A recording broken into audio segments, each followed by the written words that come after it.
Mame fan kwa na yen hwe daily graphic mu amane a wode aba no pe wo hwe kratafa etoso edunsia mo e kasa de fa said ye nenom criminals nipa bonfo bi age pantan ayaresabia no aboso ya pantan abna me say pantan asem there because me wo area nim me wo municipality nim na wo de me pantan mame nche me nia ba krant ma ho na oye adwuma ono so ye nurse ni a wo ye na adwuma papa krant ma woni a nurse phobia wo ho no mo bo adwuma no nyame hira mo ye say criminals age wo aboso de ona ate ho me say pantan medical director wa bre dodo wa bre abra poku wa bre Dr. Bani abre asemwe wa ka pantan just say ye kaya ma help minister ko ho mo si omo koto wall eni omo koto wall afa hospital ne ho pantan ko hwe eni enkosi hwe wo na wo ko hwe encroachment on their land eni nkrofo aba be hyehyɛ e say wo pantan just say utimu say me who said you men describe it enkosi hwe dada no a yes said you ayi nipa bonfo ni ade no tata nurse fo ni no enye easy omoto a nurse fo mo na nyina nurse ni apawa na jo a okofie because ehɔ no na enwura mu hwa kwabrane ehɔ na mo hyehyɛ enu mo yi ye ndubɔne they are there and the police is aware pantan asem de kakra na me raho Pantan hospital. Why do we do that? Why do we do that? Dr. Bani, me say, this young man of fast same years to me hey Krachi and now one medical director of hospital. Can you imagine? Can you imagine authorities to me same way Jesus Christ of Nazareth? No. Where you will yema obey Jumano. First one is a young medical director. Yes, so keep quiet and say, I know that very well. Almost say hospital na some properties near there no. Almost say Omo hospital near my work. Omo attacking nurse for your mobile phone. Say Omo gum random she they are there. Now hospitals say squatters are bed just no mercy die was overnight. Hospital mortuary obia kukru ne dan mortuary pel wa kukru avansuro wa oba betlem pantan and we are there. Enti pantan asem no edaha daily graphic diaba katafetu sudunsia mamo ntwen made besie no ensim wi ansa na man de yenim sade yempanyefo itie asie wie no ene ye ho gidi sika ne se hefa kra ye be koyi dia ba beye no ma be long speeches sometimes mama yenye proactive kakra long speeches mama yenye proactive kakra and government is working on it and you see this government Africa number unnecessary comparison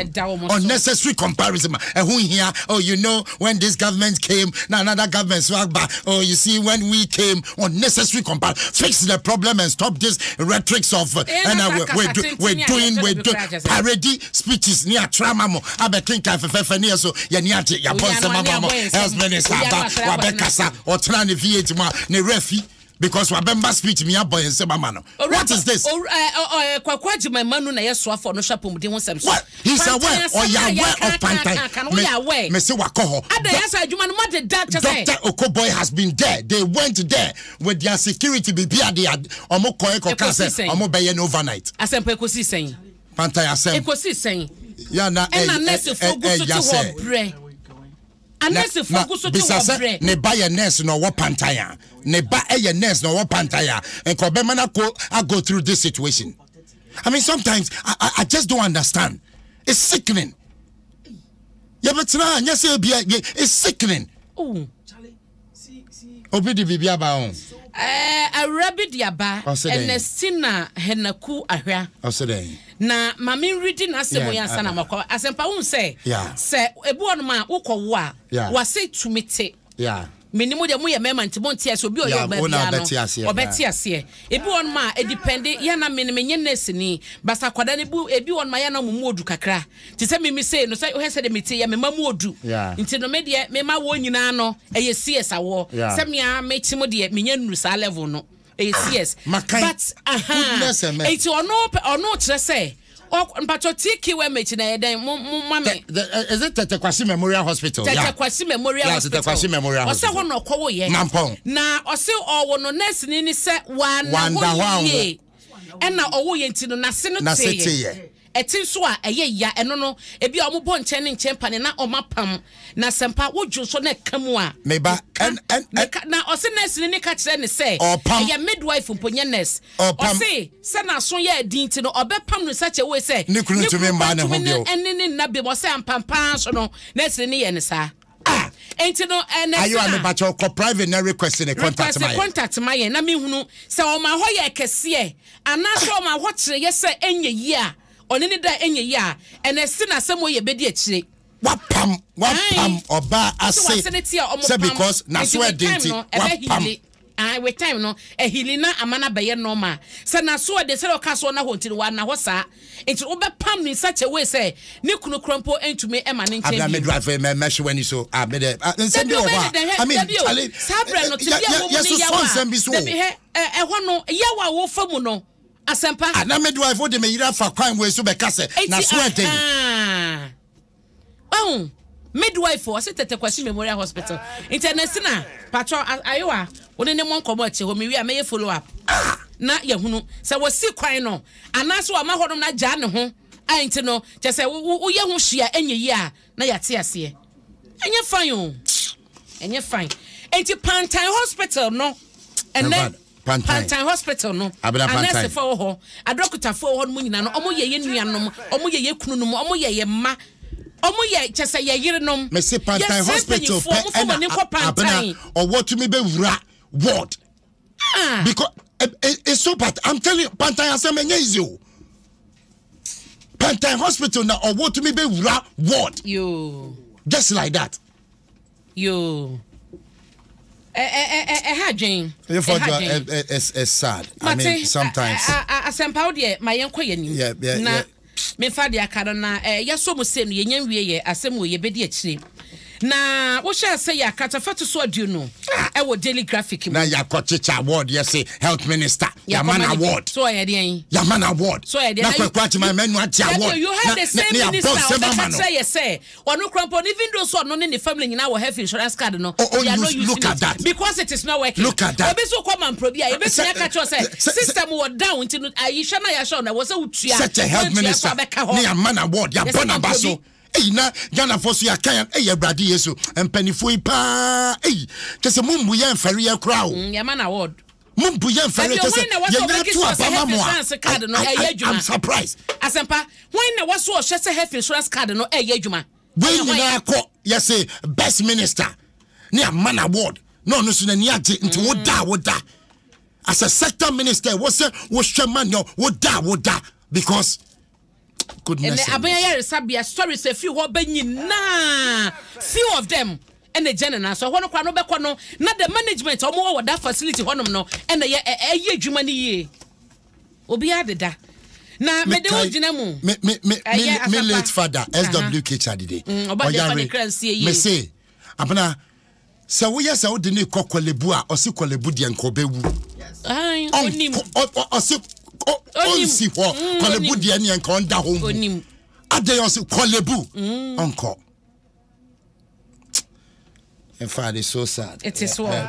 my cancer many gratitude abana it is so asempa bibia be fine ye be ye famu de na mpanyifo so mo be koso adasa na mu mmoa yen na eye nipa ho adwuma na ye nipa ho adwuma na ye na busua woni bie de ne de se kɔ be hu ana tawe no ano no wakɔ nipa ine na ɔkɔ no ano no when na wokɔ complain me say hospital na kasa ni mu say omo dwuma ye ni mfonso ne negligence they will cover her after all ne na abakɔ ma yen kɔ yanim na me de wogina katafeto so aduo no wo daily graphic aber kwabena dwumfo ya GJ president oda ha woni sentwofo bi no mo adi nkomo won kran ha sei ne nyina ne se nyame adom GJ atumi akolobi akowini bid na wo mo de be host 3rd African Media Convention wo omayimu na sa convention we no ebe hyase May 2024 wo mo chese the largest gathering a chese no efrefre dom wo mo a eba no sentwa dwumanim wo mo ka bie wo mo so mo de o madwenche de o mususu ekeka homa ne wie peye no wo mo nyina ebebe bi na we no African Editors Forum wo initiative a chese no samufo ahodo ya mo wo me ahodo na keka bomu a na adrene nti no we ene enigisema GJ mpanyifo atumi akowini ade abre oman no na ukwada mo ngonso anope na listo eboso kakra ewo ha Northern Electricity Company Netco eno mo chese St. Anne's Hospital ye no ewo da mongo ewo Savannah mantem no mo kwatwa mo kanie mu no omako connect enkania no na wo hwemu a bese na wotwini a omo boss abra no ena so no mo de omoka bese 4 million Ghana cedis na eno na mpanyifo chese omako akoso kania no ede amawom na emu no eno mo chese ye the intervention of the Savannah Regional Minister Sayid Muhazu Jibril and a member of parliament on what dam was some abujinapo and I just say omoko jinamwa omotue sikani bi edimaye asempahe enkwada he ne so mawu kwada mienu adanya ayare sabia na deka enti ebetwa kane mu a Savannah Regional Minister Sayid Muhazu Jibril and a member of parliament some abujinapo mokotue ya yeso ye enra na metie hospital ni penyi no ewo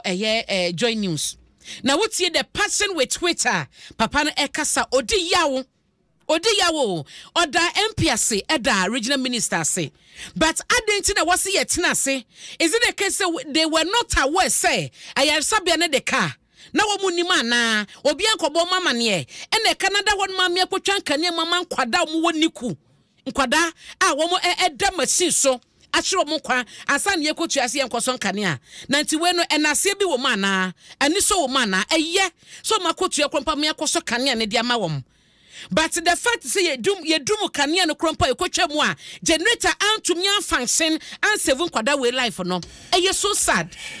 enti honorable Samabu Gina po ya de sika ne dia mabo makotu ye bi ne mom no obeka say it was late on arrival eno enwo asam ewo Daily Graphic da bokrata yi mu ewo ha enti mame fanko Daily Guide na yenhwe kratafa etoso miensa entemu a ewo ha na MPP amanyoko no echese efida ebeya kotoni mabosro ewo mu yi ni da etoso aduonu nsia na omo bie kwan ama wo ma wo mo ehwe so mo beba befa enwoma ne nkrata akọ contest eye frankato ni dibia no na wo mo aba abefa mo enkrata wo ba ye form so no na omo bie no eye fieda May 26 na omo ebe close no June 24th na just almost a month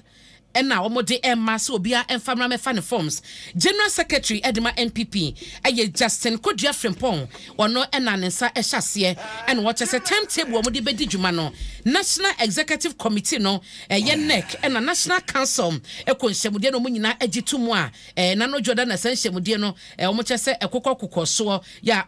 omo chese it was on April April 3rd and I tell somebody says to see any no ebetu dwa na eda wo ma sha wo de beko akoto aba ayi wo mo party nominee no de November 4th 2023 and one some da ha na sempa unsa omo beka say wo mo ehwe nim say anye krampo no obi a opeso befa forms bia no ebeba but so far edin abeto abonten no ma yenim so mo interest de enum na Daily Guide eboso ewo hayi Vice President Dr. Baumia Alan Chemantin Kennedy Japan Dr. Owusu Afriye Akoto na Kwabena Japan we muni panyifo no ma so far de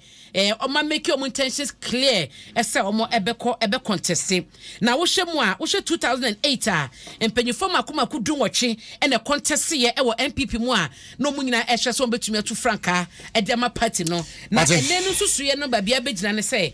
numbers na beba no ebro a year 5 no a omo ebeye special elections bi na omo de ateso aba 5 into omo hwenim say by close of June close of day June 24th no na omo hunu nipa dodo a eba be fa forms no na party ni hye so omo de buy no omo de ayedwa abra pokran hene ya medase pa ye